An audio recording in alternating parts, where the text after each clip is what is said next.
Imagine this. You're the lone survivor of a plane crash on a vast frozen tundra. The wind bites at your face. The horizon stretches endlessly in every direction. You're alive, but you're utterly lost. No tools, no maps, no idea where you are. What do you do? Do you pick up a random direction and start walking, hoping for the best? Do you stay put and wait, unsure if help will ever come? Or do you stop and ask yourself the most fundamental questions? Where am I? What do I know? What should I do next?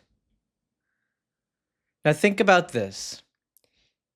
Even with the tools in front of you, how confident are you in knowing what to do next?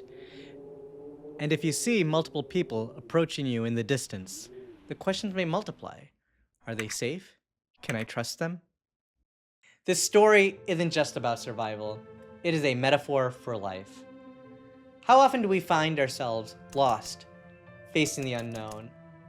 And how often do we find ourselves pausing to ask the right questions? In today's fast-paced world, we're quick to adopt the answers handed to us by family, society, or culture. We absorb them without question, but by the time we're adults, many of us feel reactive, insecure, even unfulfilled. It's like we're going down a path without knowing where it's headed. The fundamental questions of who we are, what we know, and what we should do are the focus of the discipline known as philosophy.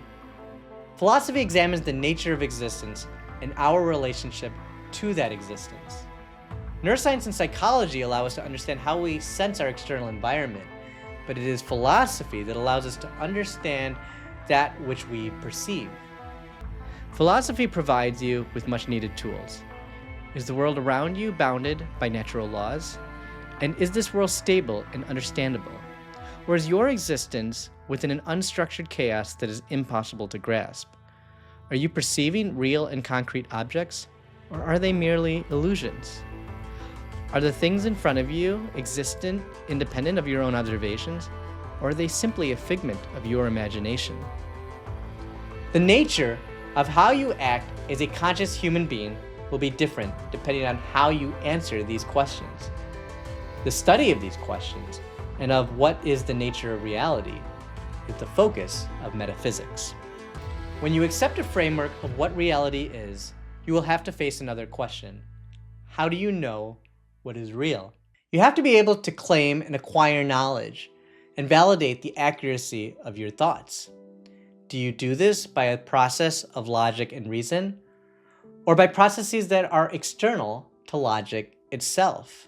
Is reasoning the mechanism by which you identify and integrate the inputs taken into your own senses? Or is it something that exists and around us and is embedded into our minds even before we are born? Is reasoning an appropriate way to perceive reality? Or do we possess cognitive processes that are beyond our own capacity to reason? These questions are fundamental to the philosophical branch of epistemology. Epistemology represents a theory of knowledge and study of how one acquires information in this universe. Epistemology provides you with a framework to understand how you learn and how you know what you know. What you establish as your foundation of epistemology will fundamentally influence the confidence you have in how you learn and how you understand the world around you. Metaphysics and epistemology provide the theoretical foundation of philosophy. And there is a third branch of philosophy, ethics, which addresses how we should treat each other as independent moral agents. Most people in this world have a pretty good understanding of how to reason, but they do so within very specific domains where they may have been trained in. For me as a physician, I was trained to be a doctor. This involved years of medical school, residency, and fellowship, where I learned how to use inductive reasoning to obtain the history and physical examination of patients, to interpret medical studies, and to formulate diagnoses, and then come up with good therapeutic plans for my patients.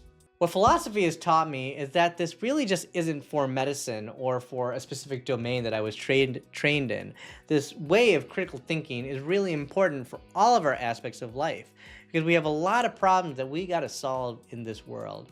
We are more than just our professions. We are human beings with capacity for growth across multiple domains, and fundamentally, we have agency that we need to make decisions in this world with and act upon. But here's the catch. Most of us don't really think deeply about abstract ideas and concepts that really do shape our lives. And when we do, we often hear dismissive phrases such as, "You never know for sure," "That's just your opinion," or "It sounds good in theory, but life really doesn't work that way." These phrases, they reveal a lack of clarity in our thinking and ability to reason. They reveal a fear of confronting deeper truths. What do these phrases really mean, and why do we feel compelled to use them? Are they foundational to arguments that are used to prove truth value propositions? Or are they a way to address arguments in a manner where we temper the nature of reasoning and make statements that are more emotionally comfortable? Reality is that abstract ideas help us to bring together large amounts of information into concrete concepts, and without them, we would not have the necessary tools that we need to solve real-life problems. You are no longer a newborn trying to observe objects with your senses, a unique new phenomena. Instead, you have accumulated several conceptual integrations over the course of your lifetime, and this has provided you with concepts that embody your worldview. You cannot escape this. You have been doing this all your life. You have been integrating observations, experiences, and information that you have obtained into abstract concepts and principles. The choice you do have is whether to accept these as true or false. Are the ideas that you have formulated in your mind a representation of logic, reasoned thought, rational conviction? Or are they random, emotionally comfortable, and of which the sources, validity, and consequences are unbeknownst to you? Are they simply a matter of culture and convenience? As human beings, we have the capacity to think and reason, and we have the capacity to understand that which is virtuous and that which is evil. We are born with this potential, but we have the capacity for this to be compromised through sophistry and propaganda, which is all around us. The ultimate tool that we have to empower ourselves against such propaganda is critical thought, reasoning, and philosophy. By understanding and pursuing a foundation of philosophical reasoning, we become cognizant and competent toward identifying objective reality in the world around us. We have but one life to live in this world.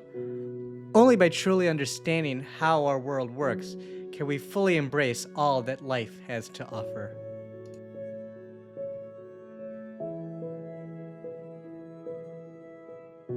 Hi, my name is Brian Appavu, and I hope you enjoyed this video essay.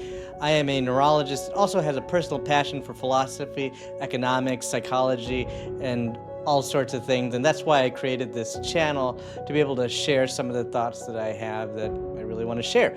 So this video essay was inspired by Ayn Rand's philosophy, Who Needs It? That's a book that she put out that really influenced me earlier in my life. And one of the first essays out there really dives into this concept of the importance of studying philosophy. And the way she wrote it and the examples that she gave really do provide an inspiration for this video that I'm providing. So I hope you enjoyed it, and if you enjoy this and want to support me in making additional content, please like and subscribe this video. Also, you can follow me on X. I'm also on the Nostr protocol, which I'm really passionate about, and encourage you to join as well. And thank you, and we'll talk soon.